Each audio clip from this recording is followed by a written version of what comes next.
오늘은 아름다운 교회, 선교의 조치로 필리핀 다구판 지역으로 사역을 위해 9명이 출국하는 날입니다. 그동안 금요 기도회와 주일 오후 목장 모임을 통해서 기도로 준비해 왔습니다. 우리 교회가 작은 교회라서 경제적인 것부터 인적 자원까지 여러 측면에서 어려움이 있지만 그럼에도 불구하고 교회 개척 2년 차부터 지금까지 13년간 쉬지 않고 필리핀 선교를 위해 달려올 수 있었던 것은 모두 주님의 은혜입니다. 아멘. 두 개의 교회가 완공되어서 예배당을 지었고, 그리고 다구판 선교센터는 1층하고 2층을 짓지 못한 가운데 중지되어 있습니다. 그리고 시추 코리아 지역에 있는 교회는 예배당이 없어도 옛날에 우리나라 그 로타리 클럽에서 세워놓은 강당이 있어서 그곳에서 감사하게 예배를 드리고 있습니다. 그리고 바기오 쪽에는 이제 230평 시가로 치면 한 1억 5천 정도 나간다고 그러는데요. 땅을 구매해 놓고 건물을 짓지 못하고 있는 상태에 있습니다. 색을 가지고 있으니까 이 사람 저 사람 우리도 그 색에, 다시 말해 재단에 들어가고 싶습니다. 그래서 두 분이 들어와서 자기들 나름대로 조그마한 땅을 사가지고 들어오셨습니다. 조건은 없습니다. 당신들이 집을 지을 때 한 층은 예배당으로 내놓는 것입니다. 그게 조건입니다. 지금 우리가 운영하는 섹은 두 개가 있습니다. 학교색까지 3개가 있다가 학교색은 그냥 넘겨줬고요. 두 개의 색이 있습니다. 그래서 이 두 개의 재단이 지금까지 잘 이제 하나님의 복음을 전파하고 있습니다. 물론 그동안 시행착오로 힘든 일들이 많았습니다. 그럼에도 불구하고 하나님의 복음은 끊임없이 확장, 재생산되어 왔습니다. 그동안 우리 하나님은 많은 후원자들을 보내주셨고 좋은 선교사님들을 만나게 하셨을 뿐만 아니라 현지인 사역자들을 보내주셔서 동력하게 하셨습니다. 돌아보면 감사한 일이 아닌 게 없습니다. 오늘 본문에 보면 복 있는 사람의 마지막 8복 중에 8번째 복을 말씀하고 있습니다. 근데 8번째 복은 앞에 복과는 좀 다른 내용이 있습니다. 그래서 이 말씀을 통해서 주님이 주시는 은혜가 무엇인가를 깨달으면서 특별히 오늘 선교 사역지로 출발하는 선교팀들이 큰 은혜를 받으시기를 주님으로 축복합니다. 첫 번째로는 신자는 의를 위해 핍박받는 자들이라는 사실입니다. 주님은 10절에서 의를 위하여 핍박을 받은 자는 복이 있나니 천국이 그들의 것임이라 라고 말씀하고 있습니다. 이 말씀은 사실은 마음이 가난한 자는 복이 있나니 천국이 저희 것임이라 라고 첫 번째 복에서 말씀하신 그 복의 내용과 똑같은데요. 마지막 8복에서는 의를 위하여 핍박을 받은 자라고 말씀하고 있습니다. 조건은 하나입니다. 핍박을 받은 자입니다. 잘못 읽게 되면 핍박을 받을 자라고 읽게 되는데요. 받을 자가 아니고 받은 자입니다. 천국이 주어지는 것은 받은 자에게 주어진다는 겁니다. 나는 내일 받을 거야. 그것은 의미가 없습니다. 오늘 핍박받는 자들에게 주어지는 게 천국입니다. 하나님의 나라입니다. 그렇기 때문에 하나님께서는 오늘날 성령을 통해서 우리 마음속에 임재하시죠. 그런데 그 임재하신 성령이 우리의 마음을 천국으로 만들어주는 것은 오늘 당할 핍박을 받게 되면 그 이후에 오게 된다는 겁니다. 사실 우리 신자들에게는 내일은 그렇게 중요하지 않습니다. 그래서 영어에서도 선물이라는 말을 쓸 때는 프레젠트라고 쓰는데요. 프레젠트라는 말은 현재, 오늘, 지금 당장이라는 말입니다. 하나님은 오늘이라고 하는 시간을 우리에게 선물로 주셨다는 말씀입니다. 그렇기 때문에 오늘 여기 보면 신자는 의를 위해서 핍박을 받는 자다 라고 할 때에 이미 받은 것은 받았다고 치고 또 올 핍박도 받을 수밖에 없는 입장에 있는 자들이다, 이렇게 볼 수 있습니다. 핍박의 사전적 의미는 바싹 죄어서 몹시 괴롭게 굴거나 쫓음으로 까닭없이 고난을 받는다고 하는 뜻이 내포되어 있는 단어입니다. 그러나 의를 위해서 핍박을 받는다고 할 때에는 그 이상의 의미가 내포되어 있다는 것을 알아야 합니다. 그렇습니다. 의를 위해 핍박을 받는 자는 하나님의 계명을 철저히 지키기 위해서 우상에게 전하지 않습니다. 불의와 타협하기를 거부합니다. 거짓으로 이익을 탐하지 않습니다. 하나님 나라와 복음의 확장을 위해 진력하다가 고초를 당합니다. 그리고 예수님의 이름을 지키기 위해 명예가 실추되고 사회적, 정치적, 경제적 통제를 받기도 합니다. 주님은 화평을 위해 세상에 오셨습니다. 신자 역시 화평을 위해 노력하는 자들입니다. 그러나 세상은 화평케 하는 자를 항상 환영만 하는 것은 아닙니다. 왜냐하면 그들은 불의와 정의, 편견과 타협을 좋아하기 때문입니다. 바울 사도는 무릇 그리스도 예수 안에서 경건하게 살고자 하는 자는 박해를 받으리라 라고 말씀했습니다. 그렇습니다. 신자가 그리스도 안에서 경건하게 살고자 한다면 핍박받는 것은 당연한 일입니다. 그래서 제자는 언제나 온유, 긍휼, 섬김으로 다가가지만 돌아오는 것은 수욕과 박해, 거짓과 악한 말을 듣게 되는 게 보통입니다.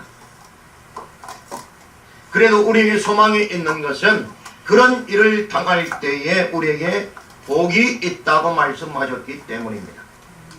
천국이 그들의 것임이라 는 말씀은 세상 그 무엇으로도 대체할 수 없는 가장 영광스러운 상급입니다. 이 상급은 3절에 나오는 심령이 가난한 자들이 받는 복과 같은 것으로 예수님을 그리스도로 믿는 자들이 최후에 받아 누리는 최상의 장소이며 상태를 가리킵니다. 이 나라는 오직 하나님의 은혜로 의롭게 된 자들에게만 주어질 것이며 그들은 그리스도의 나라에서 온갖 은혜와 은사와 영광을 누리게 될 것입니다.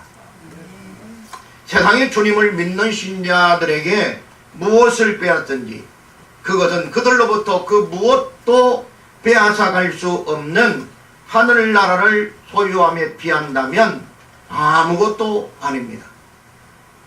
이는 세상 것으로는 하나님 나라를 얻을 수 없음을 가리키는 말입니다. 다시 말해서 이 세상의 모든 것을 빼앗긴다 할지라도 하늘나라에 비하면 그런 것들은 아무것도 아니라는 말입니다. 그래서 우리는 세상 핍박을 이기기 위해 날마다 복음으로 무장해야 합니다. 선교 현장에 가면 사탄의 방해가 얼마나 심한지 바로 알 수 있습니다. 어떤 때는 선교 대원들 간에 불화가 있습니다.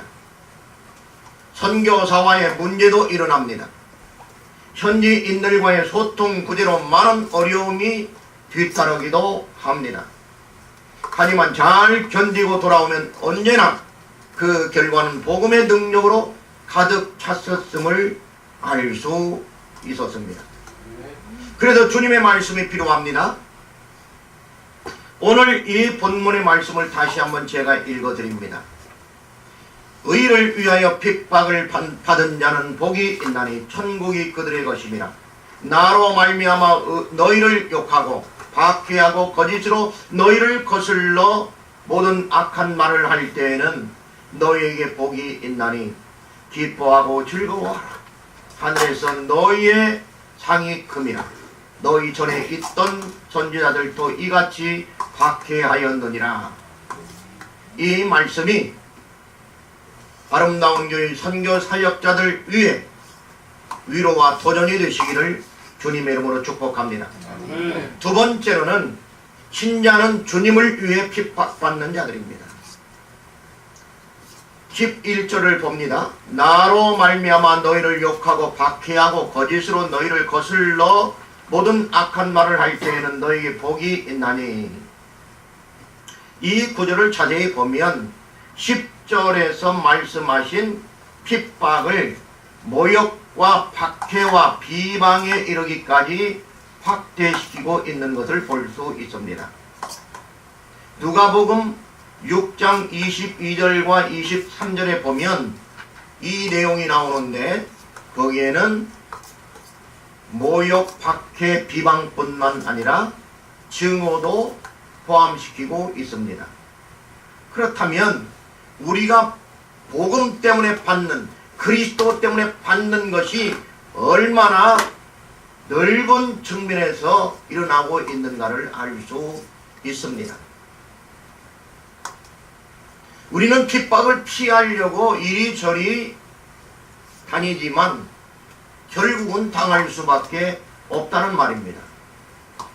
그렇기 때문에 오늘날도 그리스도인은 애매히 고난을 당하고 그리스도의 교회가 세상 나라로부터 외면당하고 핍박당하고 기독교를 개독교라고 부르는 그런 수모를 당하고 있다 그 말입니다. 이것은 절대 가치 기준으로 아니면 절대 평가 기준으로 기독교인들이 죄를 많이 지어서 그런가? 그렇지 않습니다. 우리나라에 있는 복지센터만 보더라도 약 70%는 기독교가 운영을 하고 있습니다. 그럼에도 불구하고 다른 종단은 별 문제 없는데 기독교는 핍박을 당하고 있다 그 말입니다. 이것은 하나님과 그들의 믿는 신이 다르기 때문입니다. 하나님이 그들의 신과 비교해서 너무나 탁월하고 우월하기 때문입니다. 구원은 곧 기독교밖에 없기 때문입니다. 그렇기 때문에 사탄 마귀는 어떻게 하든지 교회를 핍박하고 억압하고 그리고 또 무너뜨리려고 하는 게 그들의 전략 전술입니다. 그런데 여기 10절에서 보면 핍박의 이유가 나옵니다. 거기 보면 의를 위하여 박해받는 자, 핍박당하는 자 이렇게 나와 있습니다. 그런데 오늘 11절은 뭐라고 나와 있습니까? 나로 말미암아. 그 예수님이 오시는 말씀입니다. 10절에 의를 위해서 핍박을 받고 박해를 받는 자가 복이 있다. 그런데 11절에 와서는 더 구체적으로 그게 무엇이냐? 나로 말미암아, 나로 인해서 핍박을 받는 것이라는 겁니다. 간접적인 핍박을 직접적으로 말씀하심으로 제자의 길이 얼마나 어려운 길인가. 그러나 그 길이 우리에게는, 제자들에게는 필히 가야 될 길이라고 하는 것을 강조하고 있는 말씀입니다. 예수 믿는 사람들이라면 복음을 위해서 핍박을 받는다 할지라도 우리의 몸과 재산과 명예와 지식을 아낌없이 드릴 수 있어야 된다 그 말입니다.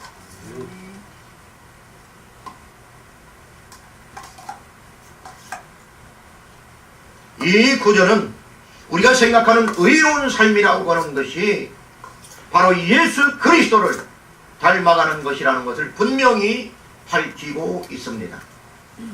그런가 하면 제자들의 핍박당함을 예수님이 행하신 의와 동일시하고 있다는 사실입니다. 이것은 의로 가득 차지 않고서는 예수님께 충성을 고백할 수 없다는 사실을 밝혀주고 있습니다. 뿐만 아니라 이 구절은 기독론적인 주장을 암시하고 있습니다. 왜냐하면 제자들과 비교된 선지자들은 하나님께 충성하였기 때문에 박해를 받았다는 겁니다. 그런데 제자들은 예수님께 대해서 충성했기 때문에 박해를 받고 있다고 토론하고 있습니다. 이 등식은 선지자들이 하나님께 충성했더니 핍박을 받았다. 기독교인들이, 제자들이 예수님께 충성했더니 박해를 받게 되었다. 그렇다면 먼저 나온 하나님께 충성한 하나님과 뒤에 나오는 예수님께 충성한 예수님, 이 단어는 하나님이 곧 예수님이시고 예수님이 곧 하나님이신 것을 보여주는 말씀입니다.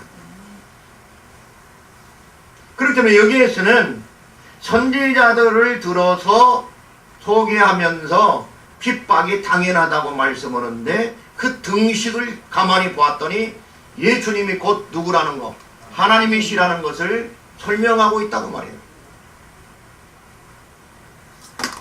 그런가 하면 여기 나오는 복을 보면은요, 예수님께서 복을 주시겠다, 복이 있다 라고 하는 복이 일반적인 복이 아니라는 것을 알 수 있습니다. 여기 이 복은 마카리오스라고 하는 헬라어입니다. 이 마카리오스라고 하는 헬라어는 일반적인 유복이나 생업을 얘기하는 게 아닙니다. 이것을 초월한 최상의 복, 가장 행복한 사람을 가리킬 때 쓰는 단어인데요. 영어에서는 이것을 bless라고 했습니다. blessed. 로마서 14장 22절과 마태복음 5장 3절에서도 이 복을 말씀하고 있습니다. 마카리오스. 이 말은 이 세상에서 얻을 수 있는, 노력해서 얻을 수 있는 그런 복을 초월한 하늘로부터 내리는 아주 신령한 복, 그리고 하나님 나라에 들어갈 수 있는 천국을 얻는 그런 복을 가리킵니다. 그렇기 때문에 그 복에 비하면 이 땅에서 우리가 누리는 이것은 아무것도 아니라는 겁니다. 그 예수님이 뭐라고 합니까? 천국에 대해서 말씀하시면서 비유를 들어서 어떤 농부가 밭을 가는데 거기에 보화를 발견했습니다. 보물을 발견했는데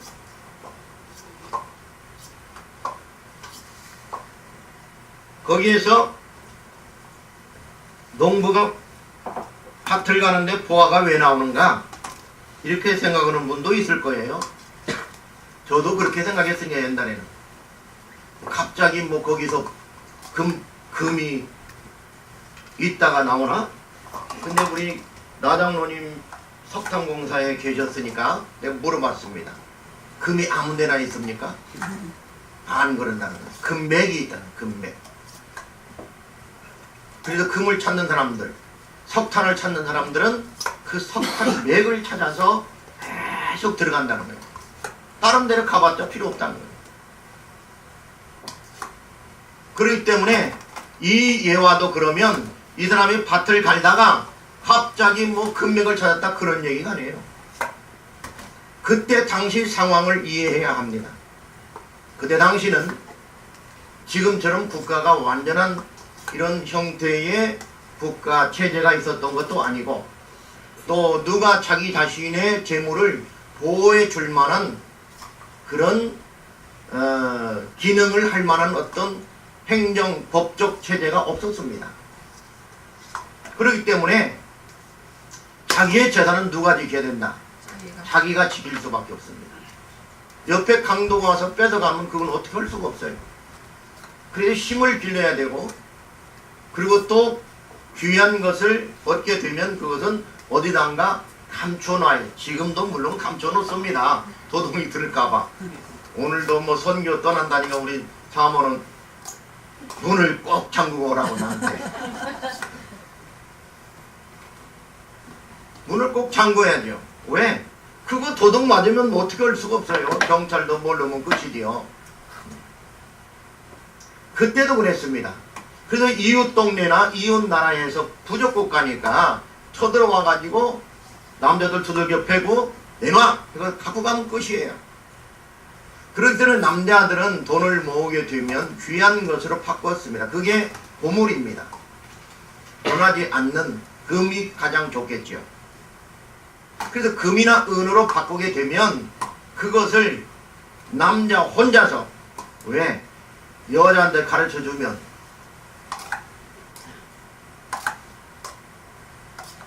여자 데려다가 어디다 뒀어? 이러면 말할까 안 할까? 말할 수밖에 없지요. 그러니까 남자 혼자 말하자면 요즘 말로 하면 호주가 그것을 갖다가 자기 밭에다가 깊이 파고 한 질쯤 파서 그걸 묻습니다. 그리고 자기만 알게 표시를 해놓습니다. 자기만 알게. 아, 이 둔덕에서 몇 걸음점, 저 둔덕에서 몇 척점 이렇게 해가지고 자기만 아는 표시를 해놓고 하는 거죠. 근데 왜 그랬는지 몰라요. 그냥 안 사면 될 일이지. 물론 이제 비상시에 쓰려고 그랬겠죠. 요즘 뭐 돈도 다 그래서 모으는 거니까. 그런데 이분이 갑자기 전쟁터에 나갔다가 돌아가셨다던가 요즘 뭐 이런 할아버지들도 급하게 돌아가신 분들 많지 않습니까? 그 말을 못하고 유언을 못하고 돌아가셨거나 그래서 성경에 유언은 매우 중요한 말로 나오는 거예요. 유언이 그 유언 중에 중요한 부분에 뭐가 들어가 있을까요? 재산을 어디다 숨겼으니 큰아들만 불러가지고 너는 그것을 전수하라. 그거를 가봐라. 이렇게 하는 거예요. 요즘에도 유언이 제일로 중요한 게 뭐예요? 재산을 자녀들에게 나눠주고 상속하는 게 유언이 제일로 중요한 유언이죠. 뭐 세상 사람들은 예수 믿는 사람들은 그나마 조금 더 보태가지고 너 예수 잘 믿어라.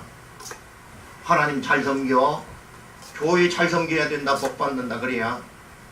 이게 하나 더 들어가지만은 보통 유언이라는 건 뭐예요? 중요한 게 재산 나누는 거예요. 옛날에도 그랬습니다. 그도 어디다 갖다 숨겨놨어요? 그러니 정말 갑자기 급사했다. 근데 그 자녀들은 몰라. 부인도 몰라. 아무도 몰라. 그 봄이 돼서 밭 좀 갈아주세요. 옆에 소 한 겨리를 가지고 그때는 소 2마리가 한꺼번에 끌었으니까 한 겨리를 가지고 밭을 매는 사람이 와서 그것을 매다가 쟁기질을 하다가 오랜 세월을 지나니까 이게 흩어지고 뭐 흙도 내려가고 그러니까 깊이가 낮아져서 탁 걸린 거예요. 아 이게 뭐지? 흙을 파보니까 뭐가 있어요? 보물이 있는 거예요. 자, 그러면요, 빨리 가서 어떻게 해야 돼요? 주인에게 여기 당신들이 숨겨놨는지 뭔지 할 보물이 있는데 이거 뭐지? 일이 아니 정상적인데 주님은 그렇게 말하지 않았어요. 그래서 비양심적으로 살아라 그 말이 아니에요. 이것은 천국을 비유하기 위해서 설명하기 위해서 쓴 비유예요. 이 농부가 집에 가가지고 무엇을 팔았어요? 살림살이를 팔았습니다. 그것도 뭐 달라? 그러니까 집까지 팔아서 이 땅을 산다 안 산다? 산다. 이 보물은 뭐니까? 더 귀한 게 아니고 그 정도 갖고는 안 되지요. 아, 지금 뭐를 비유하는 거라고 했어? 천국이니까. 천국이니까.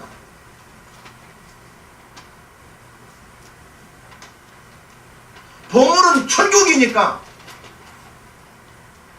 그런데 그 당시 있었던 그런 관습을 비유로 들어서 천국을 이야기한다고 말이에요. 그렇기 때문에 천국과 바꿀 수 있는 것은 있다 없다? 없다. 이 세상의 모든 것을 다 바쳐서라도 천국을 사야 된다고 말이에요. 그런데 여기 나오는 복이 뭐냐면 하나님의 나라에 천국이 천국을 주겠다고 말이에요.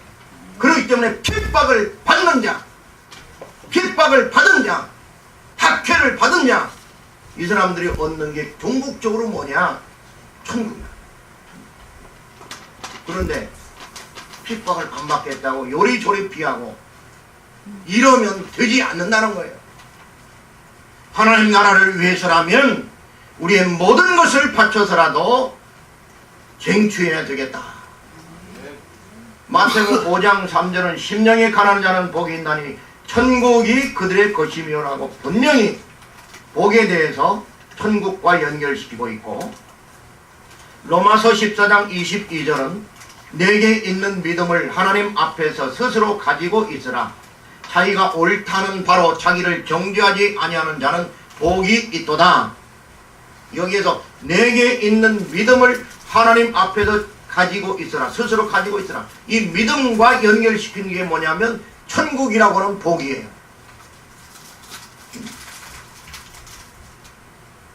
그렇기 때문에 천국은 뭘로 가는 거예요? 믿음으로 가는 거예요. 근데 우리가 믿음은 어떻게 얻습니까? 하나님의 선물로, 은혜로 얻습니다. 우리가 믿음은, 우리가 하나님을 믿는 믿음은 하나님께서 주시는 은혜로 받고, 천국은 어떻게 가냐? 그 믿음으로 가는 거예요. 아멘? 그렇기 때문에 이 복은 세상에서 받는 분복이나 유복을 포함하지만은 언제나 그것을 초월하는 하나님 나라의 복을 말씀하고 있는 것입니다. 신자는 주님을 위해 핍박을 받는다 할지라도 궁극적으로 최상의 복인 하나님 나라를 기업으로 받게 될 것입니다. 세 번째로는 신자는 하늘에서 상이 크다고 말씀하고 있습니다. 마태복음 5장 12절, 본문 마지막이죠. 기뻐하고 즐거워하라. 하늘에서 너의 상이 큼이라. 너희 전에 있던 선지자들도 이같이 박해하였느니라. 이게 박해받았느니라 이렇게 되는데요. 박해하였느니라 이렇게 되어 있어요. 그러니까 이게 박해를 한 주어가 없습니다. 그러나 어쨌든 예수님은 핍박받는 자들을 향해서 뭐라고 말씀하고 있냐면 기뻐하고 뭐라고요? 즐거워하라. 이 본문 보세요. 핍박받는 자를 향해서 기뻐하고 즐거워하라 이렇게 했습니다. 그런데 기뻐하고 즐거워하라는 말과 아까 설명한 복으로 받는 무엇이 하나님의 나라, 하나님 나라가 어떻게 연결이 되는가 그 문제예요. 여기 보면 기뻐하다라는 단어는 카이로라는 단어입니다. 카이로는 이집트의 수도죠. 기쁨이라는 말이에요. 기뻐하다.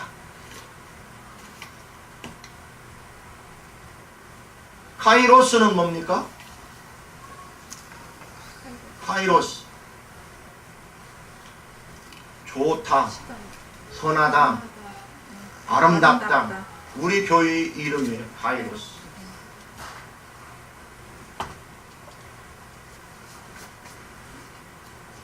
자, 그래서 이 카이로라는 단어는 기뻐하다라고 나와 있는데요.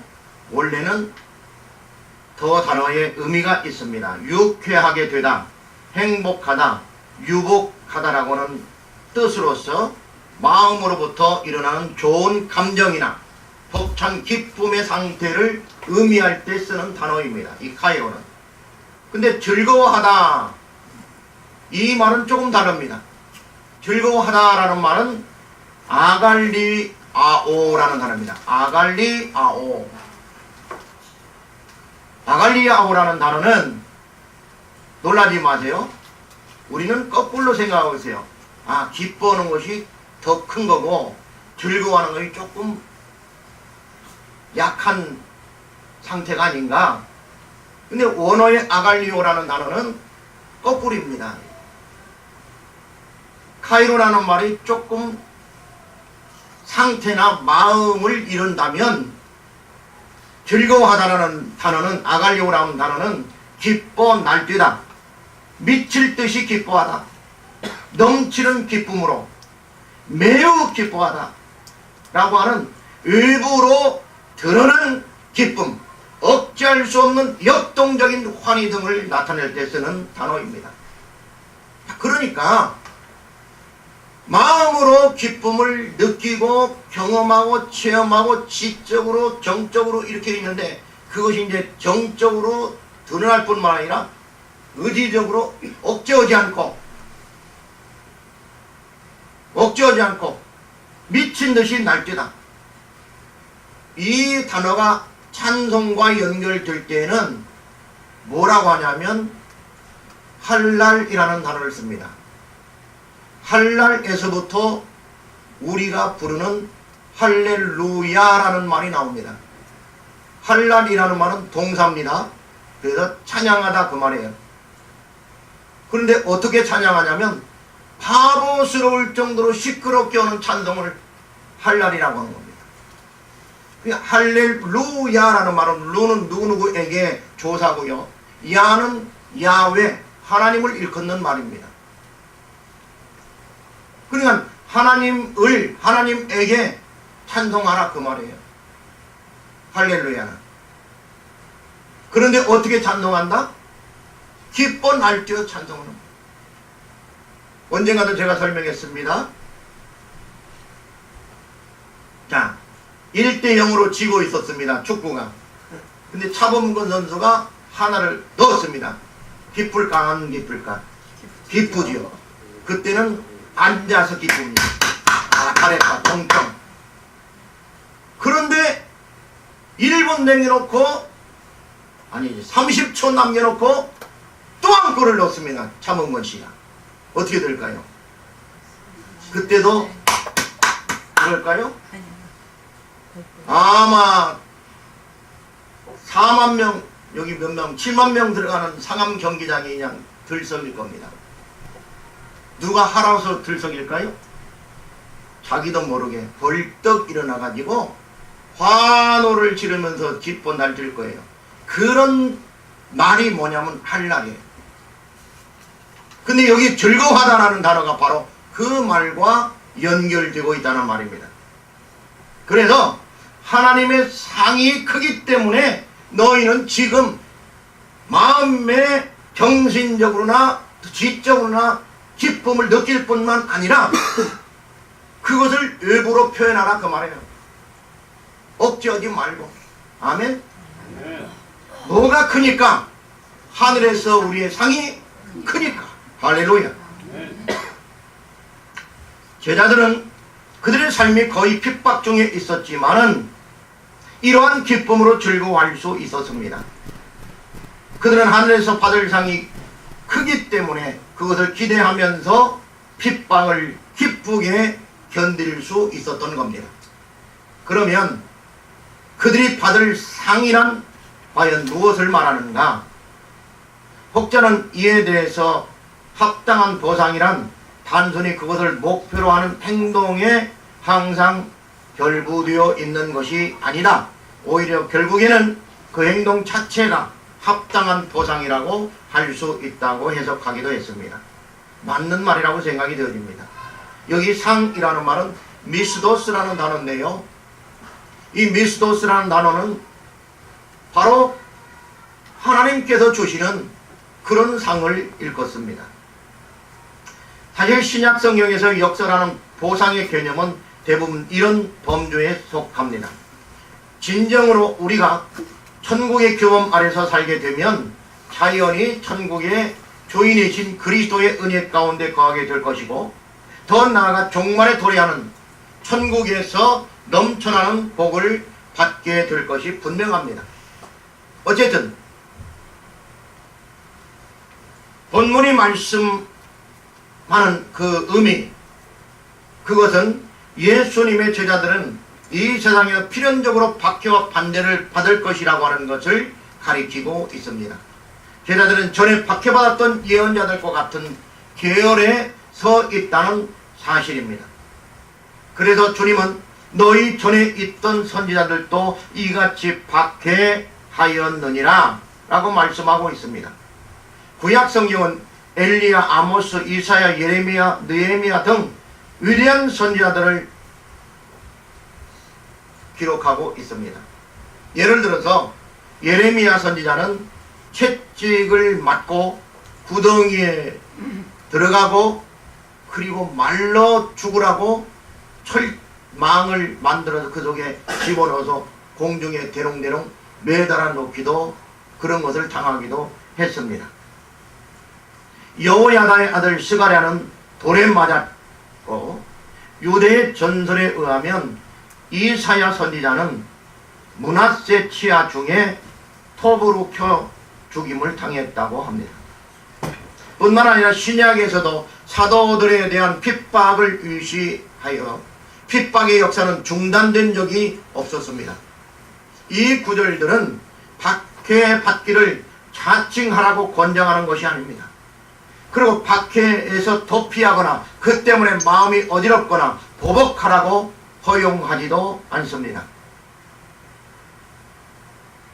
구속사와 영원이라고 하는 관점에서 본다면 이 구절들은 합당한 신앙의 응답을 이루는 내용이다, 이렇게 볼 수 있습니다. 초대교회 그리스도인들은 이 사실을 잘 이해하고 있었습니다. 사도행전 5장 41절을 보면 사도들은 그 이름을 위하여 능력받는 일에 합당한 자로 여기심을 기뻐하면서 공의 앞을 떠나니라. 사도들이 주님의 이름을 위해서 능력받는 일은 합당한 일이라고 생각했다는 말이에요. 당연한 일이다. 고린도서 4장 17절은 우리가 잠시 받는 환난에 경한 것이 지극히 크고 영원한 영광에 중한 것을 우리에게 이루게 함이니 라고 말씀합니다.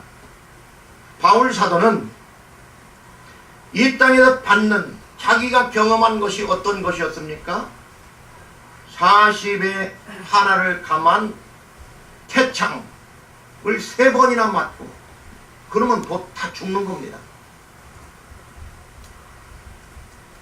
왜 40의 하나를 감해요? 율법에 40 이상 때려가지고 죽으면 살인죄가 적용되기 때문이에요. 그러면 39대까지 때렸는데 그 안에서 뭐 35대 때렸더니 죽었다. 그건 아무렇지도 않아요. 벌 받다가 죽은 거예요. 그래서 39대를 때리는 거예요.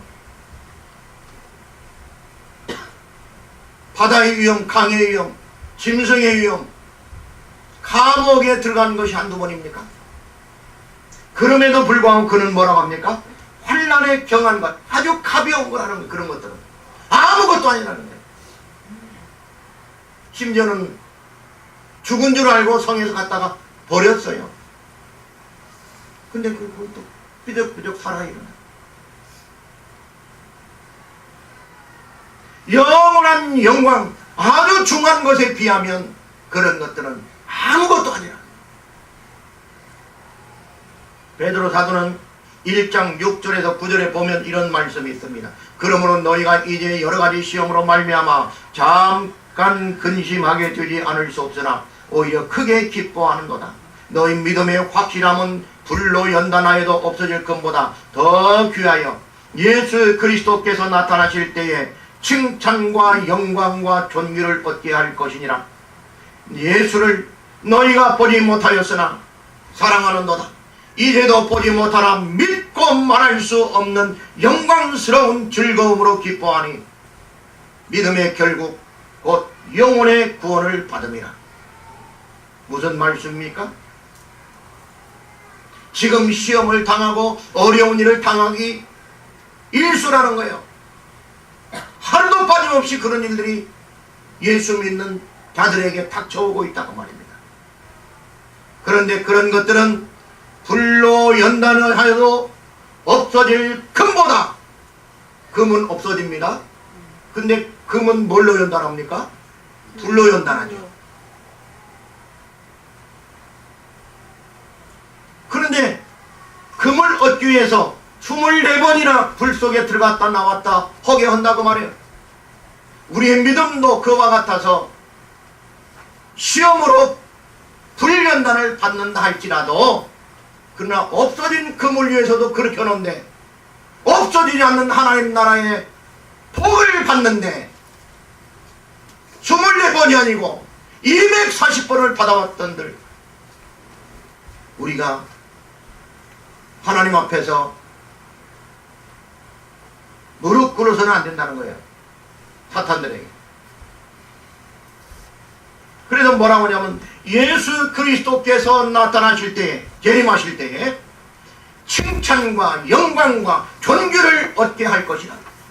아멘. 그러면서 이렇게 얘기합니다.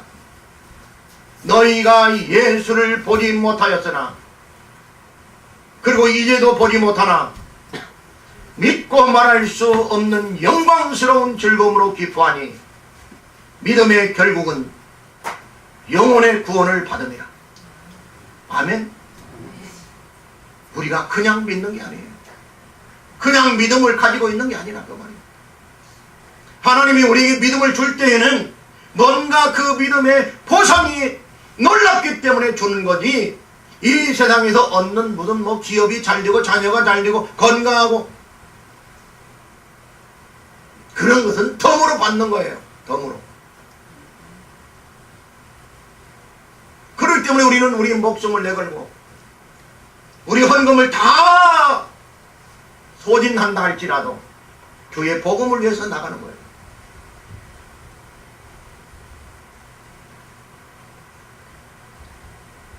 실제로 제자직이라고 하는 것은 고난받은 그리스도에게 충성하는 것을 가리킵니다. 그래서 그리스도인들이 고난에도 부름받는다고 하는 것은 놀라운 일이 아닙니다. 고난은 기쁨의 은총의 표시입니다. 그래서 예수님은 제자들에게 그들이 당하는 고난이 새로운 것도 우연에 일어나는 것도 불합리한 것도 아니라는 것을 다시 확인시켜주고 계십니다. 요한은 14장 6절에서 예수께서 이르시되 내가 곧 길이요 진리요 생명이니 나로 말미암지 않고는 아버지께로 올 자가 없느니라 말씀했고, 사도행전 16장 31절은 이르되 주 예수를 믿으라 그러면 너와 내 집이 구원을 받으리라. 이것은 간수장이 어찌하여야 우리가 구원을 얻으리까? 라고 할 때 바울이 한 이야기입니다.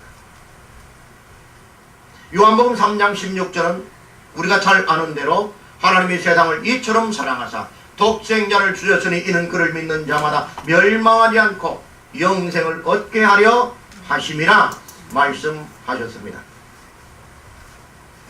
오늘 우리는 사역지로 떠나게 됩니다. 9명이서 그동안 기도하며 준비했습니다. 일정을 다 정해놓고 있습니다. 사역지마다 하나님의 복음이 선포될 때에 병든 자가 고침받고 약한 자가 강하게 될 뿐만 아니라 악한 귀신이 떠나가는 역사가 일어나기를 주님의 이름으로 축복합니다. 아멘. 궁극적으로 우리 주님께서 승리하실 것을 믿습니다. 아멘. 기도합니다.